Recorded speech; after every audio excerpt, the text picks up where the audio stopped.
김 차장님께서는 조금 중장기 투자적인 관점으로 시장을 보신다라고 제가 들었고 그리고 대형주 위주의 플레이를 좀 하신다라고 얘기 들었거든요. 어떻게 보고 네. 계세요? 우선 앵커님이 시작 때 말씀하신 것처럼 네. 오늘 상승은 정말 반가운 큰 반가움이고요. 저는 단기적인 측면에서 보는 게 당연히 필요하다고 보지만은 일단 모든 흐름은 약간 매크로보다 그러니까 마이크로보다는 매크로적으로 좀 큰 빅픽처를 보는 게 중요하다고 좀 생각을 많이 하고 있거든요. 지금 당장 오늘 내일 하루하루도 굉장히 중요하지만 좀 뭐 다음 주, 다음 달, 6개월 후 이런 것도 항상 그 투자하실 때 어, 생각을 하시는 게 좋다고 생각을 하고 있습니다. 현재 시장을 좀 보면은 네. 아쉽게도 좀 계속 증시 하락 압력이 높아지고 있고 변동성을 자극하는 악재들이 굉장히 많은데요. 좀 이전과 달라진 부분을 확인할 수 있는 게 기존 악재나 불확실성 변수가 뭐 다시 수면 위로 올라온다고 하더라도 충격의 강도가 계속 약해지고 있다고 저 판단을 하고 있습니다. 그리고 악재로서 영향을 미치는 기간도 짧아지고 있고요. 이런 거는 이제 계속 이런 반복을 통해 가지고 금융시장과 가격 변수의 그런 악재들이 선반영돼 있기 때문에 계속 줄어든다고 생각을 하고 있고요. 이런 식으로 볼 때 이런 과정으로 볼 때 악재로서의 무게감은 계속 점점 줄어드는 반면에 긍정의 변화들이 지금 하나둘씩 생기고 있단 말이죠. 이런 부분에서 이런 긍정이 누적되면서 아마 반등 시도를 이어가고 뭐 증시가 급락한다고 하더라도 좀 방어를 해줄 거라고 생각을 하고 있습니다. 그리고 좀 멀지 않은 시점에 이런 악재와 호재 간의 무게가 역전될 가능성이 많다고 생각을 하고 네, 네. 있고요. 그리고 단기 급락이 있더라도 방향성, 중장기적으로 본다고 하면은 방향성을 위로 잡아갈 것이라고 생각을 하고 있습니다. 오늘 좀 상승이 굉장히 반가운데 다시 한번 말씀드리지만은 저번 주 같은 경우는 또 굉장히 또 암울하지 않았습니까? 지난주 같은 경우는 다시 되돌아가면은 이렇게 좀 시장이 좀 하락이 있을 때 좀 담아가는 전략, 좀 관심 있게 좀 용기 있게 그런 저는 좀 전략이 맞다고 보고요. 또 한 주가 변하면은 계속 지금 중장기적으로는 좀 계속 우상향을 그리고 있다고 저는 판단을 하고 있기 때문에 네. 일일 일비하지 마시고 좀 더 길게 생각하셔서 좀 투자하는 전략. 그게 또 멘탈에도 좋을 것 같다고 생각을 하고 있거든요. 보통은 이제 경기 침체가 올 가능성에 대해서 두려움들을 많이 갖고 계시지 않습니까? 그러니까 들고 있다가 이보다 더 빠지면 어쩔까에 대한 두려움인 거거든요. 일단 저는 그 경기 침체 가능성에 대해서도 많은 전문가들이 얘기를 하고 있고 또 반대하는 분들도 있다고 보는데 네. 일단 전 가장 기본적으로 생각을 하는 게 경기 침체라고 하는 거는 기업들의 실적과 연관이 돼 있다고 보거든요. 네. 기업들이 실적이 안 나오는 상황에서 뭐 우상향 할 것이다 이렇게 얘기하면 좀 저는 좀 그게 아이러니하다고 생각을 하고 있고요. 지금 분명히 뭐 실적이 안 좋은 기업들도 있지만 지금 뭐 많은 기업들이 지금 실적 뭐 계속 컨센을 상향하는 모습을 보이고 있고 지금 제가 오늘 아침 뉴스를 보니까 네. 미국 실적 발표 기업 중에 82%가 지금 상해를 예상하고 있다고 합니다. 이런 식으로 지금 굉장히 실적이 좋은 상황에서 좀 너무 좀 부정적으로 보시기보다는 좀 더 긍정적으로 보는 게 맞지 않나. 시장에서 지금 SCI 신용 정보가 갑자기 급등세가 나오거든요. 김동철 차장님 혹시 이유나 이런 게 지금 나온 게 좀 있습니까? 뉴스를 보니까 약간 네네. 마이데이터 사업 영업 허가를 받기 위해서 이제 M&A 쪽을 한다고 지금 뉴스가 뜬 것 같은데 네네. 이게 그 투자자 입장에서 보면은 굉장히 좀 알기 힘든 뉴스를 미리 알 수 없기 때문에 네. 이런 정보가 있을 때 뭐 어떤 분들은 미리 SCI의 평가 정보의 기업에 대해서 미리 분석을 하시고 보유하신 분들에게는 어떻게 보면 굉장히 큰 호재라고 볼 수가 있고요. 네. 남은 투자자분들은 이렇게 급등을 할 때 어떻게 대응을 하냐에 따라서 이제 고민을 하실 텐데 저는 일단 뭐 말씀을 드리고 싶은 점은 이런 M&A나 이런 뉴스 같은 경우는 일단 첫 번째 스타트가 시작이고 그 다음부터 굉장히 많은 과정들이 있습니다. 뭐 실제적으로 이 M&A가 기대감이 있고 진행을 할 거라고 발표를 한다 하더라도 결과가 어떻게 될지는 아무도 모르고 이런 부분에서 보통 진행 상황을 말씀을 드리면은 투자 접근을 할 때 이런 기업이 있다면은 우선 이 기업에 대해서 공부를 하시고 그리고 이 기업에 대해서 나는 정말로 어느 네. 정도 큰 확신이 있다고 생각하시면은 이렇게 급등할 때 따라가기보다는 좀 더 기다렸다가 어떻게 보면 이게 계속 뭐 며칠 내내 상승을 할 수 있는 거는 아니기 때문에 좀 관망을 하셨다가 조금 더 하락을 할 때 담아가는 전략이 좀 일단 맞다고 보고요. 이게 정말로 다시 한번 말씀드리지만은 1주나 뭐 한 달 안에 끝날 수 있는 게 아닙니다. 충분한 저는 어떻게 보면은 미래에 들어갈 수 있는 기회가 있다고 보고 있거든요. 그런 부분에서 좀 계속 일단 관심주에 넣어놓으시고 좀 네. 추후적으로 좀 장기적으로 보시는 게 맞다고 말씀을 드리고 싶습니다. 네. 2차 전지 관련주들도 또 강한 흐름을 연출하고 있습니다. 그중 코스모 신소재가 7.4%까지 양봉 크기를 확대하고 있는데요. 4월 들어서 기관 수급이 계속 유입되고 있고 전반적인 오름세도 지속되고 있는데 이 조정이 나올 새가 없이 올라가는데 신규 접근 타이밍을 언제로 잡는 게 좋을까요? 윤여민 대표님. 사실 오늘 지금 양극재 관련된 종목들에 네. 지금 리포트들이 좀 많이 나왔어요. 뭐 이제 LNF라든지 이제 에코프로 BM, 이제 뭐 코스모 신소재는 아직 리포트는 나오진 않았는데 지금 대부분 다 목표가가 좀 상향되는 이제 리포트가 나왔고 사실 어떻게 보면 코스모 신소재 같은 경우는 양극재에서 약간 후발주자로서 지금 제가 볼 때는 보고 있고 최근에 또 이제 MLCC 이형 필름 관련돼서도 뭐 친환경으로 좀 개발했다 나오는 부분이 있는데 지금 말씀하셨던 것처럼 지금 36,000원, 5,000원대부터 지금 연기금 지금 기관의 매수세가 좀 꾸준히 들어오고 있는 상황이고 지금 어떻게 보면 전고점을 탈환하려는 좀 어떻게 보면 움직임이 나오고 있는 부분이 있기 때문에 지금 상황에서 어떻게 보면 들어가는 거는 조금 이제 어떻게 보면 그 수익률 자체로 봤을 때는 크지 않다라는 좀 생각이 듭니다. 에 따라서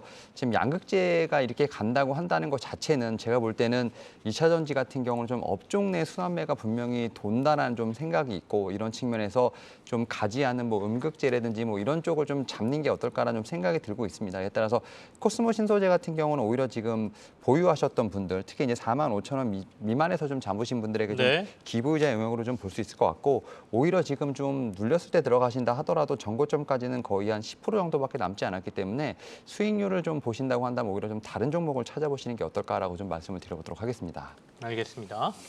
오늘 조선주도 조금 강세를 보이네요. 현대미포조선도 2%대, 현대중공업도 오늘 강세고요. 조선업종 좀 보겠습니다. 김동천 차장하고 얘기 나눌게요.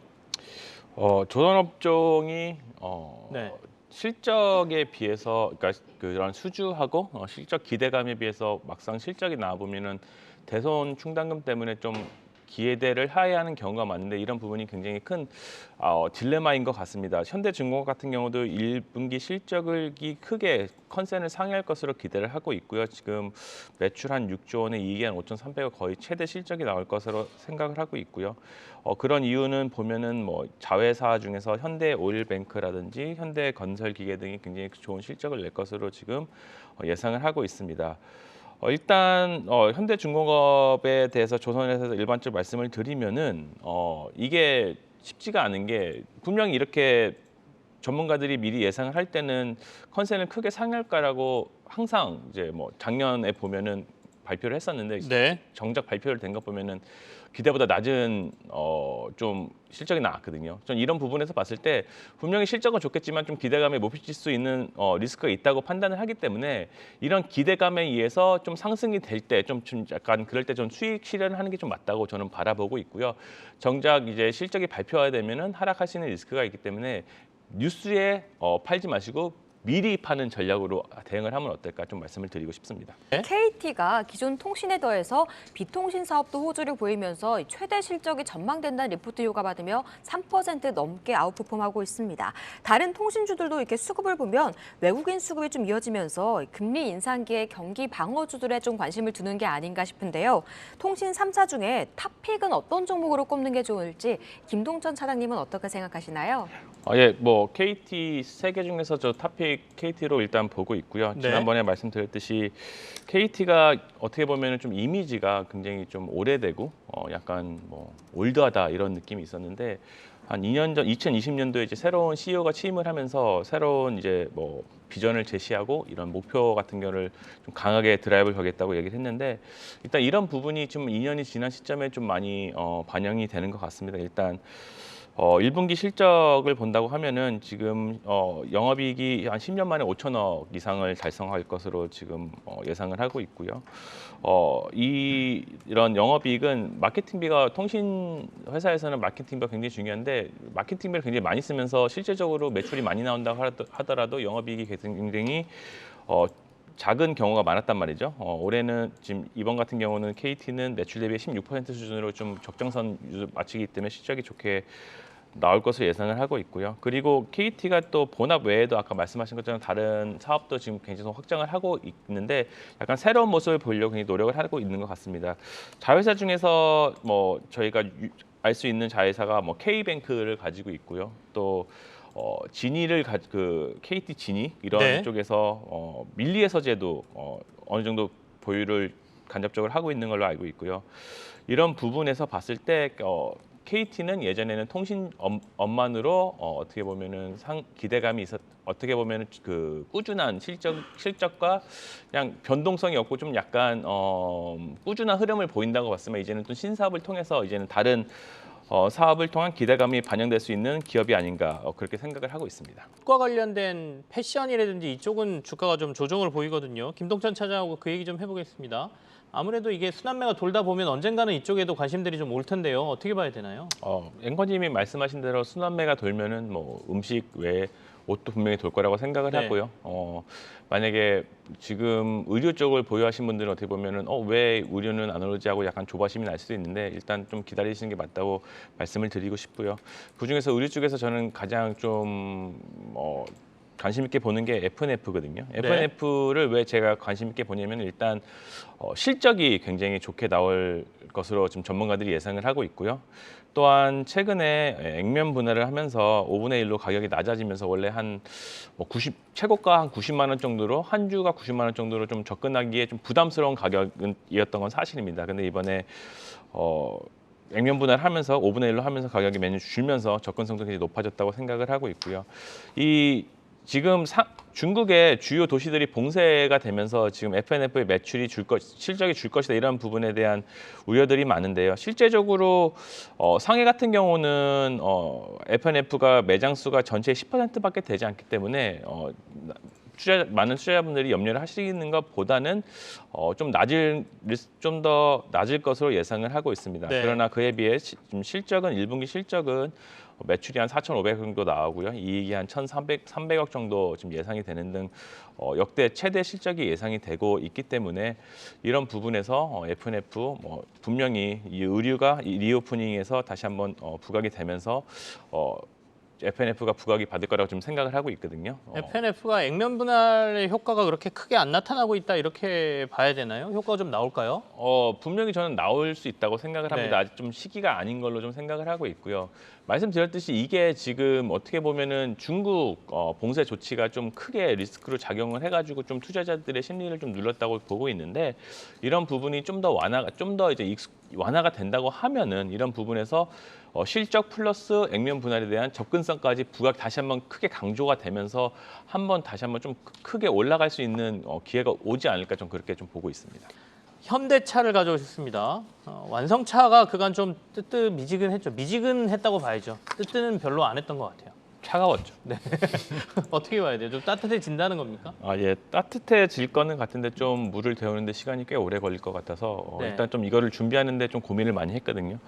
근데 제가 현대차를 이제 들으면은 많은 분들이 현대차에 대해 잘 알고 계십니다. 그리고 작년부터 공급망 이슈가 풀릴 거라고 계속 뉴스에 많이 나왔는데 아직까지도 지금 해결이 안 되고 있는 상황에서 거의 포기 상태에 있으신 투자자분들이 많을 텐데요. 이런 부분에서 제가 현대차를 준비를 한 이유가 포트폴리오 구상에서 단기적 트레이딩도 굉장히 중요하지만은 중장기적으로 투자 전략을 가져야 되는 게 필요성이 분명히 있다고 생각을 하고요. 현재 이슈에 집중하는 것도 중요하지만은 이제 다가올 미래에 대한 큰 흐름을 보는 빅픽처의 투자 마인드가 굉장히 필요하다고 생각을 하기 때문에 그리고 그거를 미리미리 준비하는 자세가 필요하다고 생각을 해가지고 현대차를 준비를 했습니다. 현대차를 보면은 현대차도 예전 내연 기관에서 지금 전기차로 넘어가면서 뉴스를 보시면 아시겠지만은 큰 변화의 물결이 일어나고 있습니다. 작년 12월 달에 발표를 했던 게 R&D 센터에서 엔진 개발 센터를 폐지한다고 발표를 했고 그 전기차 중심으로 차량을 재편한다고 얘기를 한 것처럼 지금 이제 현대차는 내연 기관차에서 전기차를 완전히 탈바꿈을 하려고 이런 큰 흐름에 있다고 지금 생각을 하고 있습니다. 네네. 2026년까지 전기차를 13종 출시한다고 지금 얘기를 했고요. 기존 판매 대수 얘기했던 게 100만 대에서 지금 170만 대로 상향을 하는 등 좀 적극적인 지금 행보를 보이고 있거든요. 그리고 이 그 큰 흐름의 빅픽처를 국내에서뿐만 아니라 미국에서도 지금 발견을 할 수가 있는데요. 얼마 전 뉴스에 따르면은 현대 기아차가 미국 전기차 판매 2위에 등극됐다고 발표가 났습니다. 이게 어떻게 보면 정말로 큰 바뀌었다고 볼 수가 있는데요. 지금 1분기 보면은 전기차 1등이 테슬라였고요. 지금 현대차가 2만 1,000대로 지금 2등을 했다는 걸 볼 수 있고요. 이런 거를 이제 이어서 미국 내 전기차 공장을 지금 9조 원을 들여가지고 투자한다고 발표를 했습니다. 이런 부분에서 미국 현지에서 전기차뿐만 아니라 제네시스 전용 공장까지 이제 추가를 하면서 이런 부분에서 크게 좀 사업을 진행할 예정이고요. 이런 현대차의 큰 흐름을 다시 한번 강조를 드리자면은 이제 내연 기관 차량에서 중심에서 좀 집중하는 현대차가 미국 공장을 지면서 미국 현지 공략을 하면서 네. 변화의 초석이 될 수 있는 이런 중장기성 성장성에 대한 큰 기대감을 저희는 가져야 된다고 생각을 하거든요. 그렇기 때문에 이렇게 좀 약간 지금처럼 모든 분들이 포기를 하고 있을 때 미리미리 좀 선점을 하면서 바라보시는 게 어떨까 싶어서 오늘 준비를 했습니다.